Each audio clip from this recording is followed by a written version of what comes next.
परम शांति आनंद भाई। वो मैं एक किताब पढ़ रहा था, मतलब मिचियो काको ने लिखे हैं द गॉड इक्वेशन। उसमें उन्होंने string theory and multiverse theory के बारे में उन्होंने एक्सप्लेन किए हैं। एक्चुअली मल्टीवर्स थ्योरी ऐसा है कि वो मिचियो काकू काफ़ी रिसर्च किए हुए हैं स्ट्रिंग थ्योरी के ऊपर। और स्ट्रिंग थ्योरी एक ही थ्योरी है जो मल्टीवर्स की एग्जिस्टेंस को जो प्रपोज कर रहा है। लेकिन एक ग्रुप ऑफ साइंटिस्ट हैं जो मल्टीवर्स होगा करके वो मानने के लिए तैयार नहीं है। बट कुछ ग्रुप ऑफ साइंटिस्ट हैं जैसे मिचियो काकू एंड उनका ग्रुप जो है वो स्ट्रॉन्ग प्रोपोजिशन दे रहे हैं कि मल्टीवर्स थियोरी है, एग्जिस्ट कर रहा है, एलियंस हैं, वो सारे एग्जिस्ट कर रहे हैं। तो उसमें एक इंटरेस्टिंग चीज़ जो मैं देखा, उन्होंने जो फाइंडिंग्स किए हैं, मतलब अब उस थ्योरी को मानने के लिए बाकी लोग क्यों नहीं चाह रहे हैं, सिर्फ दो चीज़ के लिए नहीं बाकी साइंटिस्ट मान नहीं रहे हैं, क्योंकि वो इमेजिन नहीं कर पा रहे हैं कि ऐसा चीज़ कभी हो सकता है जो बापूजी हमें ज्ञान में दिए हैं। एक तो है जो स्ट्रिंग थ्योरी बोल रहा है मल्टीवर्स कंसेप्ट में, एक बोल रहा है कि देयर आर 11 डायमेंशंस, और बाकी साइंटिस्ट 3 डायमेंशन से ज़्यादा सोच ही नहीं पा रहे हैं। मतलब उनकी जो सारे मैथमेटिकल इक्वेशन 3 डायमेंशन में काम कर रहा है, 11 डायमेंशन वो सोच भी नहीं पा रहे हैं। इवन मिचियोका को खुद बोलते हैं कि 11 डायमेंशन क्या है, कैसा है, हम समझ नहीं पा रहे हैं, लेकिन उनके जो स्ट्रिंग थ्योरी से वो निकल के आ रहा है। दूसरा चीज़ है कि वो जब इक्वेशन को सॉल्व कर रहे हैं, जो भी है, स्ट्रिंग थ्योरी एक बढ़िया मतलब एक चीज़ दे रहा है कि जैसे कुछ यूनिवर्सेस हैं, ऐसा बहुत सारे यूनिवर्सेस हैं जहाँ सॉलिड क्रिएशन नहीं है, जैसे स्थूल क्रिएशन भी नहीं है। मतलब तो मतलब बापूजी जो बोल रहे हैं कि हर जगह पे 5 तत्वों की दुनिया होगा, कोई गारंटी नहीं है, 3 तत्वों की भी दुनिया हो सकता है। तो जो वो लोग जो बोल रहे हैं, जो स्ट्रिंग थ्योरी बता रहा है कि ये जो एटम्स मॉलिक्यूल्स जो हम धरती के ऊपर देख रहे हैं, ऐसा बाकी जगह पे नहीं है। तो ये दोनों चीज़, एक तो 11 डायमेंशन और जो बाकी यूनिवर्सेस और बाकी जो क्रिएशंस पे जो है तत्व है, वो धरती जैसा नहीं है।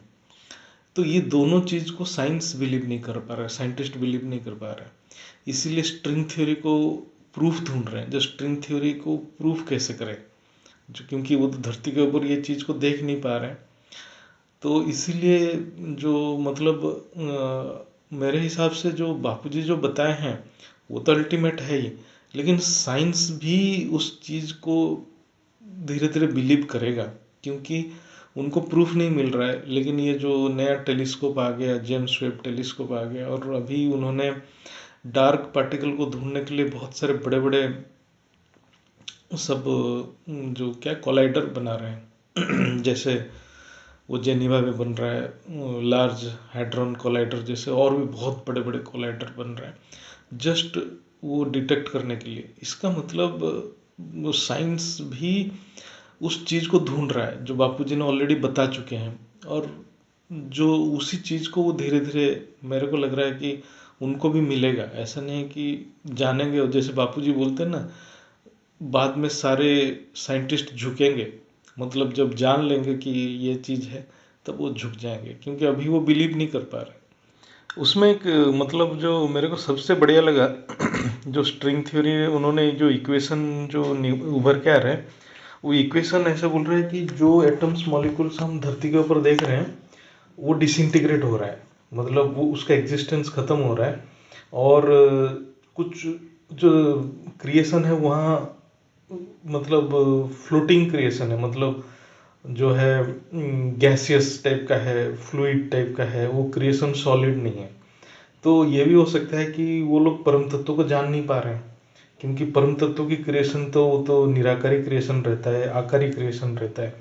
तो वो उस चीज़ को बिलीव नहीं कर पा रहे हैं साइंटिस्ट। मतलब मैं ये बोल रहा हूँ कि बापूजी जो बोल रहे हैं ना, इंस्पिरेशन से ये सब आ रहा है, ये सचमुच इंस्पिरेशन से आ रहा है। ये स्ट्रिंग थ्योरी भी जो डेवलप हुआ है वो साइंटिस्ट को किसी ने इंस्पिरेशन दिया, और वो मैं किताब पढ़ा अभी और कुछ बचा है 8 10 10 15 पेज। तो वो किताब पढ़ के ही लग रहा है कि स्ट्रिंग थ्योरी या एम थ्योरी जिसमें मल्टीवर्स थ्योरी है, वो भी साइंटिस्ट के पास थ्रू इंस्पिरेशन आया। वो साइंटिस्ट उसको बिलीव नहीं कर रहे हैं लेकिन उसके ऊपर वर्क हो रहा है, और उसमें कुछ इक्वेशंस ऐसे डेवलप हुआ, वो बिना इंस्पिरेशन का वो डेवलप ही नहीं होगा। मतलब जो बापूजी बोलते हैं ये पूरा एग्जैक्टली सच हो रहा है कि वो जो ऊपर के जो साइंटिस्ट है वो इंस्पिरेशन दे के ही ज्ञान दे रहे हैं, साइंटिस्ट को भी ज्ञान दे रहे हैं, ऊपर के जो यूनिवर्स लेवल के जो साइंटिस्ट हैं। परम शांति आनंद। परम शांति सोचो, बोलो परम शांति। Join us daily for live meditation, 10 p.m. to 11 p.m. on YouTube Live. Subscribe now. Website www.paramshanti.org. Email us anand@paramshanti.org. Like, share, subscribe. Join today. बेहद की परम